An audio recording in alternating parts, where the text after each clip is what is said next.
Eh bien bonjour tout le monde, aujourd'hui on se retrouve pour une nouvelle vidéo de présentation sur ma chaîne à propos de mes derniers achats.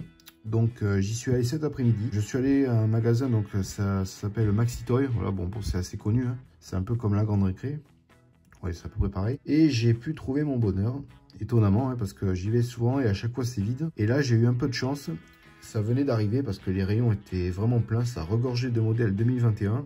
Donc je sais que, enfin vous savez aussi que c'est assez rare. Enfin, franchement, Majorette, c'est une galère, c'est tout le temps décalé. Comptez en moyenne 6 mois après la sortie du modèle, hein.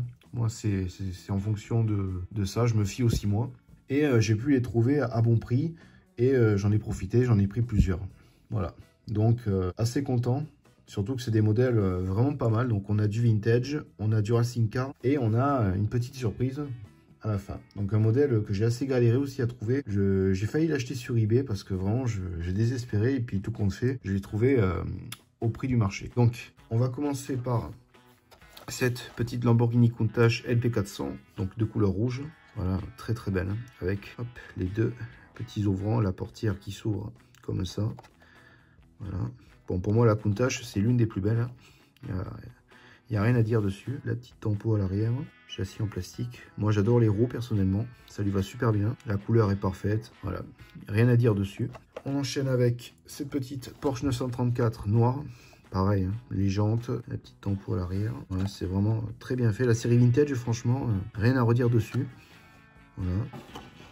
Une petite Lamborghini Huracan Avio. Alors celle-là, je pense qu'elle est un peu plus vieille. Ah, 2019, alors étonnamment. En 2019, cette Lamborghini, je la cherchais partout, impossible de la trouver.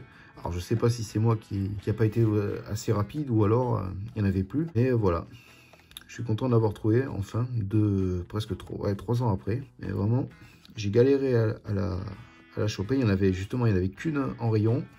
Alors quand je l'ai vue, c'est la première que j'ai pris. Voilà, donc pareil, elle est super, hein. Vraiment la couleur, le petit liseré orange. Bon, les jantes sont pas top par contre. Voilà, les jantes noires, on dirait des jantes de street car. Ça y ressemble. Bon, ils ont fait un petit effort au niveau de la tempo arrière. Et l'avant, c'est pas mal aussi. Voilà, le seul petit défaut, c'est les roues, moi personnellement. On continue avec cette petite Toyota Demi GT. Donc c'est une, je sais pas si c'est une Celica. Ouais, je crois que ça s'appelle Celica. Ils ont changé le nom pour les droits de nom, mais en tout cas ça y ressemble. Alors celle-là, elle est vraiment vraiment belle, hein. Les petites jantes à l'ancienne, le petit capot qui s'ouvre, la petite tempo. Ah, il n'y a pas de tempo, mais les petits phares, ouais, ils sont quand même bien faits. Très très beau modèle. Franchement, je conseille même de l'avoir, celui-ci en série vintage. C'est vraiment pas mal. Parce que si on regarde un petit peu, hop, on peut voir ici. Voilà, les modèles Toyota sont plutôt pas mal. Ils sont vraiment beaux, j'ai les trois. Hop. Je vais vous reposer. Ensuite, une petite Mercedes AMG GTR, voilà, très très belle aussi. Alors celle-là, elle est vraiment bien détaillée pour le coup avec marqué AMG, la petite tempo à l'arrière. Celle-là, vraiment parfaite. Les jantes, les petits liserés, voilà, le devant. Ah, très bien faite. Petite Nissan GTR Nismo GT3. Alors moi personnellement, je suis pas très fan des Nissan GTR parce que bon, c'est pas ma préférée, mais pour le coup, celle-ci en blanc avec cette finition, ça en jette pas mal, hein, avec le petit aileron à l'arrière. L'avant-dernier, une Porsche 917. Voilà, couleur rouge. Alors ça, c'est un moule inédit. J'en ai jamais vu, même en vrai. Pourtant, j'ai fait beaucoup d'expos. J'ai été surpris. Bon, moi, personnellement, ça m'emballe pas plus que ça. Mais je trouve ça original. Voilà. Bon, les jantes noires comme ça, sans finition. Et ici, on peut voir là, bon, c'est quand le capot a été fermé. Je pense qu'ils ont peint directement. Ça, c'est pas terrible, voilà. C'est un manque de finition. Bon, c'est dommage, mais c'est comme ça, hein. Après, niveau tempo, c'est plutôt bien fait.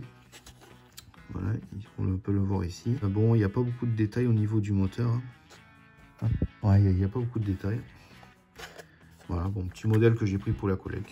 Et on termine cette vidéo avec le Saint Graal pour moi. Voilà, le fameux Airstream Sport 16, donc un combi avec la petite caravane, hein, c'est connu. Couleur blanc. Alors je dois dire que c'était assez rare à trouver, du moins à des prix raisonnables sur internet. Alors peut-être que maintenant, vu que c'est en train de rentrer en magasin type Leclerc, La Grande Récré, King Jouet ou même Maxi Toy, je pense qu'on peut les trouver. Alors moi personnellement, je l'ai payé 6 €, voilà, donc enfin 5,99 €. Normalement, c'est le prix normal, hein, parce que sur eBay, c'est minimum 10 €, vous avez 6 ou 7 € de port. Là, ça fait un peu cher, quoi. J'ai bien fait d'attendre. Hein. Voilà, donc très sympa, c'est un petit combi, hein, comme on les aime. La petite déco, super. Franchement, c'est plutôt bien fait. La petite caravane, j'adore. Hein. Sur ce, on se laisse. Prochaine vidéo dimanche prochain, on l'espère. Ça sera retour de brocante, normalement. Et d'ici là, peut-être une autre vidéo de présentation sur du radiocommandé, cette fois-ci. D'un buggy que j'étais censé réparer et que je n'ai pas fait. Voilà, c'est la surprise. Sur ce, je vous dis à bientôt. Ciao l'équipe.